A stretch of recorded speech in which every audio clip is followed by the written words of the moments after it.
नमस्कार साथियों, आप सभी का आपके अपने परिवार आईडी एग्जाम में स्वागत है। तो कैसे हैं आप सभी के सभी। उम्मीद करते हैं कि आप सभी अच्छे होंगे और आपकी तैयारी भी अच्छी चल रही होगी। तो दोस्तों, जैसा कि आप सभी को पता है कि डेली शाम को आपकी CUT से संबंधित क्लासें होती हैं। तो उसी श्रृंखला में आज हम CUT के मोस्ट 50 प्रीवियस ईयर क्वेश्चन को कवर करने वाले हैं, जिसमें से 25-25 क्वेश्चंस होंगे। ठीक है, हम यहाँ पर 2 ईयर के पेपरों को एक साथ सॉल्व करवा रहे हैं। ठीक है, GS/GK के 2 ईयर के पेपरों को एक साथ सॉल्व करवा रहे हैं, जिसमें से आपके 25-25 होंगे। और चैनल पे नए हैं तो चैनल को सब्सक्राइब कर बेल आइकन को दबा दीजिए, ताकि आगे आने वाले क्लासेस के नोटिफिकेशन आप तक पहुँचते रहें। तो चलिए दोस्तों, क्लास को कंटिन्यू करते हैं। तो आज का हमारा पहला क्वेश्चन है, कह रहा है कि केंद्र शासित प्रदेशों पर किसका शासन होता है। पहला ऑप्शन है संसद का, दूसरा मंत्रिपरिषद का, तीसरा राष्ट्रपति द्वारा नियुक्त प्रशासक का, या प्रधानमंत्री का। तो इन चारों में से राइट आंसर बनेगा ऑप्शन नंबर सी, राष्ट्रपति द्वारा नियुक्त प्रशासक का जो है केंद्र शासित प्रदेशों में क्या होता है, शासन होता है। ठीक है, राष्ट्रपति द्वारा जो मनोनीत किए जाते हैं अर्थात चुने जाते हैं, उनके द्वारा ही वहां पर शासन व्यवस्था देखी जाती है। ठीक है, चलिए देखते हैं अगले क्वेश्चन को। नेक्स्ट कह रहा है, एक राज्य में राष्ट्रपति शासन का तात्पर्य है कि राज्य शासित होता है। किससे होता है? प्रत्यक्ष रूप से राष्ट्रपति द्वारा, एक काम चलाऊ सरकार द्वारा, तीसरा कह रहा है राष्ट्रपति द्वारा मनोनीत मुख्यमंत्री द्वारा, और डी कह रहा है राज्य के राज्यपाल द्वारा।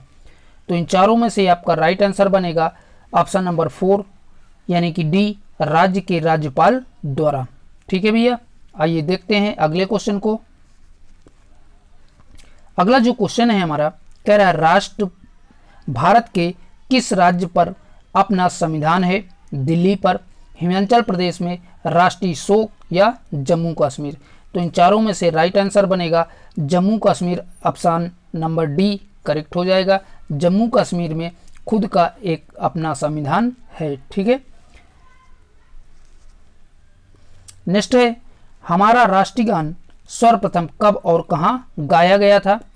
तो पहला कह रहा है कलकत्ता, जनवरी 24, 1950। दूसरा कह रहा है इलाहाबाद, जनवरी 24, 1950।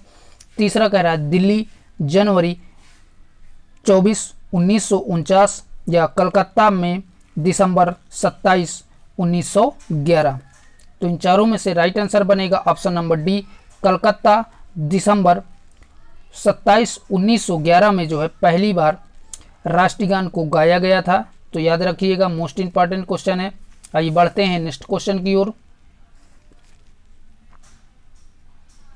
अगला जो क्वेश्चन है, कह रहा है कल्याणकारी राज्य की अवधारणा को भारत के संविधान में सम्मिलित किया गया है।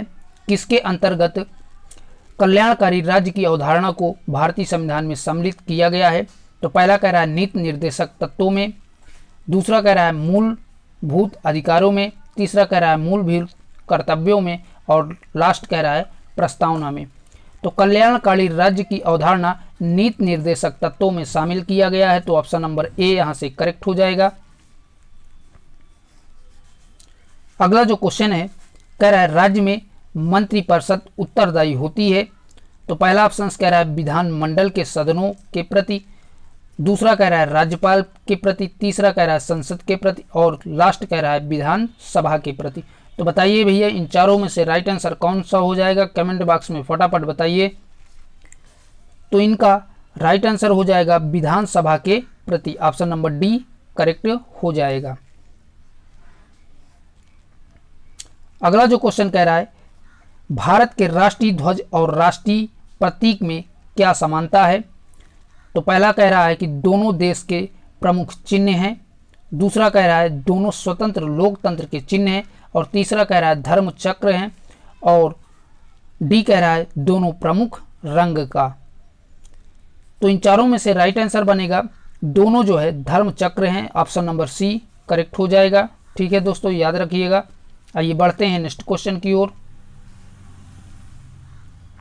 क्वेश्चन कह रहा है आधा झुके राष्ट्रीय ध्वज फहराने का अर्थ है यानी कि किसी भी देश का आधा झुका हुआ राष्ट्रीय ध्वज फहराने का क्या अर्थ होता है? तो पहला ऑप्शन कह रहा है किसी देश का सम्मान, दूसरा कह रहा है युद्ध में समर्पण का प्रतीक, और तीसरा कह रहा है राष्ट्रीय शोक, और चौथा कह रहा है उपर्युक्त सभी। तो इन चारों में से आपका करेक्ट आंसर हो जाएगा राष्ट्रीय शोक जो है को दर्शाता है, आधा झुका हुआ तिरंगे को जो है फहराने से राष्ट्रीय शोक को दर्शाता है। ठीक है दोस्तों, याद रखिएगा। आइए बढ़ते हैं नेक्स्ट क्वेश्चन की ओर।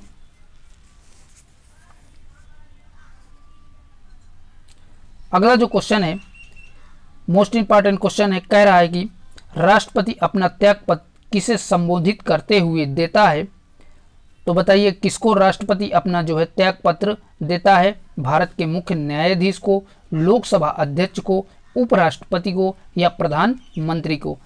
तो जो भारत का राष्ट्रपति होता है वो अपना त्यागपत्र उपराष्ट्रपति को सौंपता है। तो ऑप्शन नंबर सी राइट हो जाएगा, याद रखिएगा। चलिए बढ़ते हैं अगले क्वेश्चन की ओर। क्वेश्चन कह रहा है राज्यसभा के सदस्यों की संख्या कितनी है? 250 है, 245 है, 238 है, 240 है। तो बताइए भैया राज्यसभा में सदस्यों की संख्या कितनी है? तो राज्यसभा में सदस्यों की संख्या 245 है। तो ऑप्शन नंबर आपका बी करेक्ट हो जाएगा, 245। दोस्तों आप सभी लोग क्लास को ज़्यादा से ज़्यादा अपने दोस्तों में शेयर कर दीजिए, ठीक है, ताकि और लोग भी क्लास से जुड़ सकें। और चैनल को आप लोग सभी लोग सब्सक्राइब कर लीजिए और बेल आइकन भी दबा दीजिए। ठीक है दोस्तों, चलिए बढ़ते हैं अगले क्वेश्चन की ओर। क्वेश्चन कह रहा है राज्यसभा के सदस्यों का चुनाव होता है। तो राज्यसभा के सदस्यों का चुनाव कैसे होता है? पहला कह रहा है जनता द्वारा, दूसरा कह रहा है लोकसभा द्वारा, तीसरा कह रहा है विधानसभा के सदस्यों द्वारा, और लास्ट कह रहा है विधान परिषद के सदस्यों द्वारा। तो इनमें से चारों में से राइट आंसर बनेगा ऑप्शन नंबर सी, विधानसभा के सदस्यों के द्वारा जो है राज्यसभा के सदस्यों का जो है चुनाव किया जाता है। ठीक है भैया, चलिए बढ़ते हैं अगले क्वेश्चन की ओर। अगला जो क्वेश्चन है कह रहा है कि किस संविधान संशोधन द्वारा मतदान की आयु 21 वर्ष से घटा करके 18 वर्ष कर दी गई थी? पहला ऑप्शन कह रहा है 61वां संविधान संशोधन अधिनियम 1989 में, दूसरा कह रहा है 55वां संविधान संशोधन अधिनियम 1986, और तीसरा कह रहा है 73वां संविधान संशोधन अधिनियम 1992, और लास्ट कह रहा है 84वां संविधान संशोधन अधिनियम 2002 में। तो जो 21 वर्ष से 18 वर्ष मतदान की आयु कर दी गई थी वो 61वें संविधान संशोधन अधिनियम 1989 में कर दी गई थी। तो ऑप्शन नंबर ए राइट हो जाएगा। ठीक है दोस्तों, याद रखिएगा। आइए बढ़ते हैं नेक्स्ट क्वेश्चन की ओर। ये आपका क्वेश्चन मोस्ट इंपॉर्टेंट है, यानी कि आज की क्लास में जितने भी आपके क्वेश्चन हैं सारे के सारे प्रीवियस ईयर में पूछे गए क्वेश्चन हैं। तो आप लोग बड़े ध्यान से पेन और कॉपी लेकर के नोट करिएगा। ठीक है, चलिए बढ़ते हैं अगले क्वेश्चन की ओर। नेक्स्ट कह रहा है राष्ट्रपति द्वारा राज्यसभा के लिए मनोनीत की गई सदस्यों की संख्या है। तो बताइए भैया राष्ट्रपति द्वारा राज्यसभा के लिए मनोनीत किए गए सदस्यों की संख्या कितनी होती है? कमेंट बॉक्स में इसका आंसर बताइए। 2, 6, 8 व 12। तो इनमें से आपका राइट आंसर हो जाएगा ऑप्शन नंबर डी, 12 होती है। ठीक है, राष्ट्रपति द्वारा राज्यसभा के लिए 12 सदस्यों को मनोनीत किया जाता है। चलिए बढ़ते हैं अगले क्वेश्चन की ओर। अगला जो क्वेश्चन है कह रहा है संसद के संयुक्त सत्र का संचालन कौन करता है? तो पहला कह रहा है राष्ट्रपति, दूसरा प्रधानमंत्री, तीसरा राज्यसभा अध्यक्ष, और लास्ट कह रहा है लोकसभा अध्यक्ष। तो संसद के संयुक्त सत्र का संचालन लोकसभा अध्यक्ष करता है। तो ऑप्शन नंबर डी करेक्ट हो जाएगा। ठीक है दोस्तों, याद रखिएगा। आइए बढ़ते हैं अगले क्वेश्चन की ओर। अगला जो क्वेश्चन कह रहा है भारतीय संविधान में मूल अधिकारों का वर्णन किस भाग में है किया गया है? तो बताइए किस भाग में किया गया है? दूसरे में, तीसरे में, चौथे में, या पांचवें में, छठे में? तो इनमें से आपका राइट आंसर बनेगा ऑप्शन नंबर बी, मूल अधिकारों का वर्णन भाग 3 में किया गया है। तो ऑप्शन नंबर बी करेक्ट हो जाएगा। ठीक है दोस्तों, आइए बढ़ते हैं अगले क्वेश्चन की ओर। क्वेश्चन कह रहा है प्रस्तावना से, तो प्रस्तावना से क्या है, मौलिक अधिकारों की जानकारी मिलती है, संविधान के बारे में संक्षिप्त जानकारी मिलती है, और तीसरा कह रहा है प्रधानमंत्री के बारे में जानकारी मिलती है, और लास्ट कह रहा है राष्ट्रीय के बारे में जानकारी मिलती है। तो इन चारों में से राइट आंसर बनेगा ऑप्शन नंबर बी, संविधान के बारे में संक्षिप्त जानकारी प्रस्तावना से मिलती है। ठीक है दोस्तों, और साथ ही बता दें इस प्रस्तावना को पंडित नेहरू के द्वारा अर्थात पंडित जवाहरलाल नेहरू के द्वारा पेश किया गया था। ठीक है, याद रखिएगा। चलिए देखते हैं अगले क्वेश्चन को। क्वेश्चन कह रहा है संसद को निम्नलिखित में से किस एक पद युक्त करने का अधिकार नहीं है। तो पहला कह रहा है महालेखा परीक्षक का, दूसरा कह रहा है सर्वोच्च न्यायालय के न्यायाधीश का, तीसरा कह रहा है संघ लोक सेवा आयोग का अध्यक्ष, और लास्ट कह रहा है उच्च न्यायालय के न्यायाधीश। तो इन चारों में से आपका राइट आंसर हो जाएगा ऑप्शन नंबर सी, संघ लोक सेवा आयोग का अध्यक्ष का जो है पद युक्त करने के लिए संसद को जो है अधिकार नहीं प्राप्त होता है, और बाकी जो है सभी का जो है संसद को अधिकार प्राप्त है। ठीक है, आइए बढ़ते हैं नेक्स्ट क्वेश्चन की ओर। क्वेश्चन कह रहा है योजना आयोग का पदेन अध्यक्ष कौन होता है। तो वो कौन होता है भैया, राष्ट्रपति, उपराष्ट्रपति, प्रधानमंत्री या लोकसभा अध्यक्ष। तो बता दें कि योजना आयोग का पदेन अध्यक्ष प्रधानमंत्री होता है, तो ऑप्शन नंबर सी करेक्ट हो जाएगा। और साथ ही बता दें कि वर्ष 2014 में, कब भैया, वर्ष 2014 में प्रधानमंत्री नरेंद्र मोदी द्वारा इस योजना आयोग का नाम बदल करके नीति आयोग कर दिया गया है। तो ये भी याद रखिएगा, कभी कभी पूछ लेता है कि योजना आयोग का परिवर्तित नाम क्या है, तो नीति आयोग कर दिया गया है। ठीक है, और इसका अध्यक्ष कौन होता है, प्रधानमंत्री होता है। चलिए बढ़ते हैं अगले क्वेश्चन की ओर। नेक्स्ट कह रहा है मुख्य न्यायाधीश की नियुक्ति कौन करता है। तो प्रधानमंत्री करता है, राष्ट्रपति करता है, मंत्री परिषद करता है, या उपराष्ट्रपति करता है। तो इन चारों में से आपका राइट आंसर बनेगा राष्ट्रपति, ऑप्शन नंबर बी करेक्ट हो जाएगा। यानी कि राष्ट्रपति जो है मुख्य न्यायाधीश की नियुक्ति करते हैं। ठीक है, चलिए बढ़ते हैं अगले क्वेश्चन की ओर। अगला जो क्वेश्चन है कह रहा है संसदीय शासन प्रणाली में प्रधानमंत्री। तो संसदीय शासन प्रणाली में प्रधानमंत्री क्या होता है, सीधे जनता द्वारा चुना जाता है। दूसरा कह रहा है व्यवस्थापिका द्वारा चुना जाता है, या तीसरा कह रहा है प्रत्यक्ष निर्वाचित सदन या उसके बहुमत वाले दल द्वारा चुना जाता है, और लास्ट कह रहा है प्रधानमंत्री का चुनाव न होकर नियुक्ति होती है। तो बताइए भैया, इसका तो आंसर आप सभी को पता होगा।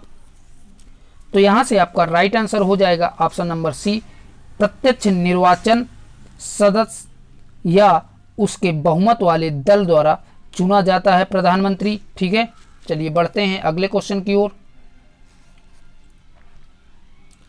अगला जो क्वेश्चन है कह रहा है वर्तमान में भारतीय संविधान में कुल कितनी अनुसूचियां हैं। तो आप सभी को पता होगा, फटाफट कमेंट बॉक्स में बताइए कि वर्तमान में भारतीय संविधान में कितनी अनुसूचियां हैं। तो इनका राइट आंसर हो जाएगा ऑप्शन नंबर सी, 12 अनुसूचियां वर्तमान में हैं। ठीक है, चलिए बढ़ते हैं अगले क्वेश्चन की ओर। क्वेश्चन कह रहा है राष्ट्रपति किस अनुच्छेद के तहत लोकसभा को भंग कर सकता है। तो बताइए भैया, राष्ट्रपति किस अनुच्छेद के द्वारा जो है लोकसभा को भंग कर सकता है, 80B के द्वारा, या अनुच्छेद 60B के द्वारा, या अनुच्छेद 70A के द्वारा, या अनुच्छेद 90C के द्वारा। तो इन चारों में से आपका राइट आंसर हो जाएगा ऑप्शन नंबर ए, 80B के द्वारा जो है लोकसभा को राष्ट्रपति भंग कर सकता है। इसका जो है पावर अनुच्छेद 80 के ए में दिया गया है इसका प्रावधान। ठीक है, चलिए बढ़ते हैं अगले क्वेश्चन की ओर। अगला क्वेश्चन कह रहा है वर्तमान में भारत में कितने राज्यों में विधान परिषद कार्यरत है। तो बताइए भैया, कितने राज्यों में वर्तमान में जो है विधान परिषद कार्यरत है, 6, 5, 7, 8। तो इन चारों में से राइट आंसर बनेगा ऑप्शन नंबर ए। 6 राज्यों में वर्तमान में भारत में विधान परिषद जो है कार्यरत है, तो याद रखिएगा। चलिए बढ़ते हैं अगले क्वेश्चन की ओर। अगला जो क्वेश्चन है वो कह रहा है संविधान के किस अनुच्छेद के तहत राष्ट्रीय आपातकाल की उद्घोषणा राष्ट्रपति करता है। तो भैया आपातकाल की जो है घोषणा राष्ट्रपति द्वारा की जाती है। ये भी कभी कभी पूछ लेता है कि आपातकाल की घोषणा किसके द्वारा की जाती है, तो राष्ट्रपति के द्वारा की जाती है। और ये किस अनुच्छेद के तहत किया जाता है राष्ट्रीय आपातकाल। ठीक है, आपातकाल 3 प्रकार के होते हैं, याद रखिएगा। आपातकाल 3 प्रकार के होते हैं। तो कह रहा है कि राष्ट्रीय आपातकाल जो है किस अनुच्छेद के द्वारा जो है राष्ट्रपति लागू करता है। तो पहला कह रहा है अनुच्छेद 360, दूसरा कह रहा है अनुच्छेद 352 और तीसरा कह रहा है कि अनुच्छेद 356 और लास्ट कह रहा है 355 के तहत। तो राष्ट्रीय आपातकाल जो है राष्ट्रपति अनुच्छेद 352 के तहत जो है लागू करते हैं। ठीक है, तो ऑप्शन नंबर बी करेक्ट हो जाएगा। चलिए दोस्तों बढ़ते हैं अगले क्वेश्चन की ओर। अब ये जो अगला सेट है ये दूसरे प्रीवियस ईयर का है, मतलब दूसरे ईयर का है। हमने पहले ही बताया था कि हम दो जो है सेट सॉल्व करने वाले हैं, जिनमें 25-25 क्वेश्चन होंगे। तो आपके 25 क्वेश्चन हमने एक सेट के कवर कर लिए, अब दूसरे सेट के 25 क्वेश्चनों को कवर करेंगे। ठीक है, तो पहला क्वेश्चन कह रहा है इसका निम्नलिखित में कौन राजनीतिक शास्त्र के अध्ययन का परंपरागत उपगमन है। तो पहला कह रहा है संगठनात्मक प्रकार्यात्मक उपगमन, दूसरा कह रहा है व्यवस्था उपगमन, तीसरा कह रहा है संगठनात्मक उपगमन और लास्ट कह रहा है व्यवहारवादी उपगमन। तो इन चारों में से राइट आंसर बनेगा आपका ऑप्शन नंबर सी, संगठनात्मक उपगमन। ठीक है, चलिए बढ़ते हैं नेक्स्ट क्वेश्चन की ओर। अगला जो क्वेश्चन कह रहा है राजनीति समाज में मूल्यों के सत्तात्मक आवंटन से संबंधित है, राजनीति की यह परिभाषा किसके द्वारा दी गई थी। तो पहला कह रहा है डेविड ईस्टन के द्वारा, दूसरा कह रहा है हेल्ड सालवेल के द्वारा, या तीसरा कह रहा है रॉबर्ट डहल के द्वारा और लास्ट कह रहा है चार्ल्स मैरियम के द्वारा। तो ये जो है परिभाषा डेविड ईस्टन के द्वारा दी गई थी, तो ऑप्शन नंबर 1 करेक्ट हो जाएगा। ठीक है दोस्तों, चलिए बढ़ते हैं नेक्स्ट क्वेश्चन की ओर। नेक्स्ट क्वेश्चन कह रहा है 20वीं शताब्दी के आरंभ में राजनीति के समूह सिद्धांत का प्रतिपादन किसने किया था। तो पहला कह रहा है A.F. बिल्टले ने, दूसरा कह रहा है बी लैथम ने और तीसरा कह रहा है रॉबर्ट डलहल ने और लास्ट कह रहा है चार्ल्स मरियम। तो इन चारों में से राइट आंसर बनेगा आपका ऑप्शन नंबर 1 करेक्ट हो जाएगा, A.F. बिल्टले। ठीक है, यही इसका सही जवाब हो जाएगा। आइए बढ़ते हैं नेक्स्ट क्वेश्चन की ओर। अगला जो क्वेश्चन कह रहा है संरचनात्मक प्रकारात्मक उपगमन के अनुसार निम्नलिखित में से कौन सा राजनीतिक व्यवस्था के निवेश कार्य में सम्मिलित नहीं है। तो पहला कह रहा है राजनीतिक समीकरण, दूसरा कह रहा है राजनीतिक विकास, तीसरा कह रहा है हित समूहीकरण और लास्ट कह रहा है राजनीतिक संचरण। तो इन चारों में से राइट आंसर हो जाएगा ऑप्शन नंबर बी, राजनीतिक विकास। ठीक है, चलिए देखते हैं अगले क्वेश्चन को। अगला जो क्वेश्चन है कह रहा है किसके विचार में राज्य की छोटी परिधि सामाजिक विकास में व्यवधान बन जाती है। तो पहला कह रहा है सीले, दूसरा कह रहा है लॉर्ड एक्टन और तीसरा कह रहा है डी डाकविले और तीसरा कह रहा है जेलिनेक। तो इन चारों में से राइट आंसर बनेगा आपका लॉर्ड एडेकन। ठीक है, लॉर्ड एडेकन जो है यही राज्य की छोटी परिधि सामाजिक विकास में व्यवधान बन सकती है। यह विचार किसके थे, लॉर्ड एडेकन के थे। चलिए बढ़ते हैं अगले क्वेश्चन को। क्वेश्चन कह रहा है किसने राज्य को मानव मस्तिष्क का बृहत रूप कहा है। तो अरस्तु ने कहा है, कांट ने कहा है, हीगेल ने कहा है या प्लेटो ने कहा है। तो यह जो है प्लेटो के द्वारा कहा गया था, तो ऑप्शन नंबर डी करेक्ट हो जाएगा। याद रखिएगा किसके द्वारा भैया, प्लेटो के द्वारा कहा गया था। चलिए बढ़ते हैं अगले क्वेश्चन की ओर। अगला जो क्वेश्चन कर रहा है, the state in capitalist society नामक पुस्तक की रचना किसने की है? तो बताइए भैया, the state in capitalist society नामक पुस्तक किसके द्वारा लिखी गई है? कार्ल मार्क्स के द्वारा, एल्जूजर के द्वारा, या रोजा लक्समबर्ग के द्वारा, या राल्फ मिलबैंड के द्वारा? तो ये जो है आपका राल्फ मिलबैंड के द्वारा लिखी गई है, तो ऑप्शन नंबर 1 करेक्ट हो जाएगा। ठीक है दोस्तों, आइए बढ़ते हैं नेक्स्ट क्वेश्चन की ओर।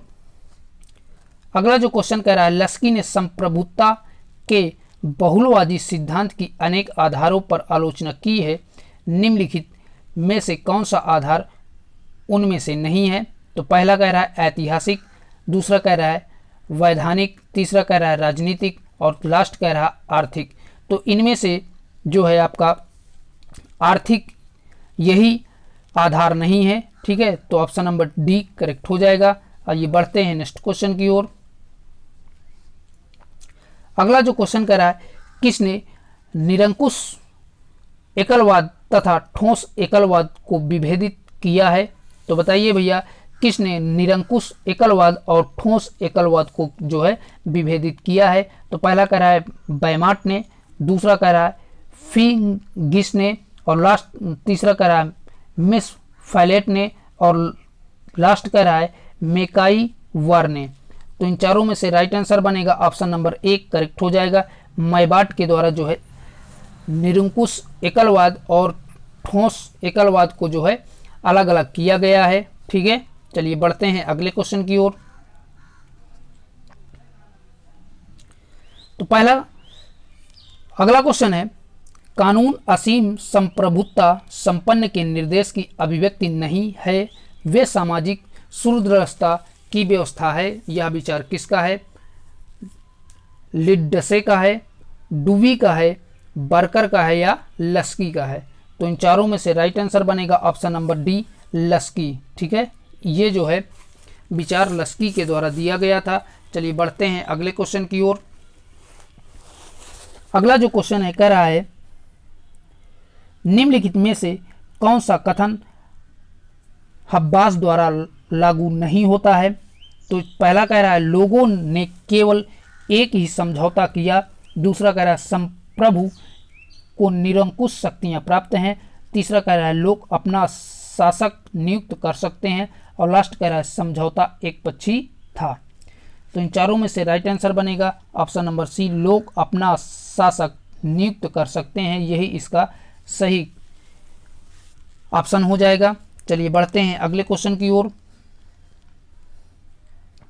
अगला जो कह रहा है, उसका सामाजिक अनुबंध विवेक की विजय का प्रमाण है, ना कि ठोस आवश्यकता का। यह कथन किसके विषय में सही है?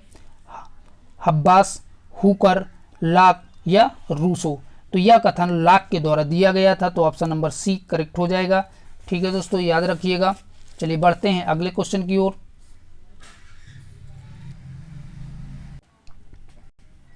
अगला क्वेश्चन है, राज्य की उत्पत्ति के ऐतिहासिक सिद्धांत के तत्व किसमें पाए जाते हैं? तो पहला कह रहा है राज्य संबंध, धर्म, युद्ध, राजनीतिक चेतना, और दूसरा कह रहा है युद्ध प्रथाएं, राजतंत्र, प्राकृतिक विधि के समादेश, तीसरा कह रहा है राजतंत्र बल, पारस्परिक समझौते, या राजनीतिक नेतृत्व, और लास्ट कह रहा है रक्त संबंध, संविदात्मक समझौते, धर्म, अराजकता। तो इन चारों में से राइट आंसर हो जाएगा ऑप्शन नंबर ए, राज्य संबंध, धर्म, युद्ध, राजनीतिक चेतना, यही इसका राइट आंसर हो जाएगा। चलिए बढ़ते हैं अगले क्वेश्चन की ओर। अगला जो क्वेश्चन है कह रहा है संप्रभुता की एकलवादी अवधारणा प्रधानता स्वीकार करती है, तो कौन करती है? पहला कह रहा है स्थापित विधि की, दूसरा कह रहा है प्रथागत विधि की, तीसरा कह रहा है नैतिकता और सदाचरण की, और लास्ट कह रहा है समाज की औचित्य की भावना।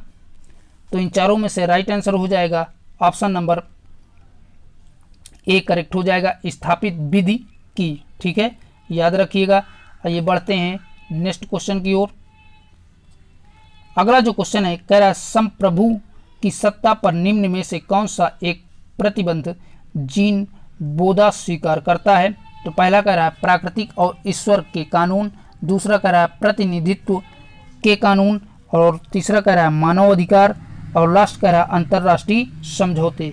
तो इन चारों में से राइट आंसर हो जाएगा आपका ऑप्शन नंबर ए, प्राकृतिक और ईश्वर के कानून, यही इसका सही जवाब हो जाएगा। चलिए बढ़ते हैं अगले क्वेश्चन की ओर। अगला जो क्वेश्चन है कह रहा है निम्न में से किसे एकात्मक राज्य नहीं कहा जाता है? फ्रांस को, बेल्जियम को, कनाडा को या ब्रिटेन को? तो इन चारों में से राइट आंसर बनेगा ऑप्शन नंबर सी, कनाडा को एकात्मक राज्य नहीं कहा जाता है, और सभी को जो है फ्रांस, बेल्जियम, ब्रिटेन, इनको जो है एकात्मक राज्य का दर्जा दिया गया है, जबकि कनाडा को एकात्मक राज्य का दर्जा नहीं दिया गया है। ठीक है, आइए बढ़ते हैं नेक्स्ट क्वेश्चन की ओर। अगला जो क्वेश्चन है कह रहा है राष्ट्रवाद एक धर्म है जो ईश्वर प्रदत्त है, यह कथन किसका है? भगत सिंह का है, अरविंद घोष का है, राजा राम मोहन राय का है या महात्मा गांधी का है? तो इन चारों में से राइट आंसर बनेगा कि राष्ट्रवाद एक धर्म है जो ईश्वर प्रदत्त है, यह अरविंद घोष का कथन है। तो ऑप्शन नंबर बी करेक्ट हो जाएगा, अरविंद घोष। नेक्स्ट कह रहा है ब्रिटेन में छाया मंत्रिमंडल कौन बनाता है? तो ब्रिटेन में छाया मंत्रिमंडल जो होता है वो किसके द्वारा बनाया जाता है? वहाँ के प्रधानमंत्री द्वारा, विरोधी दल का नेता द्वारा, और तीसरा कह रहा है सम्राट द्वारा या लॉर्ड चांसलर के द्वारा।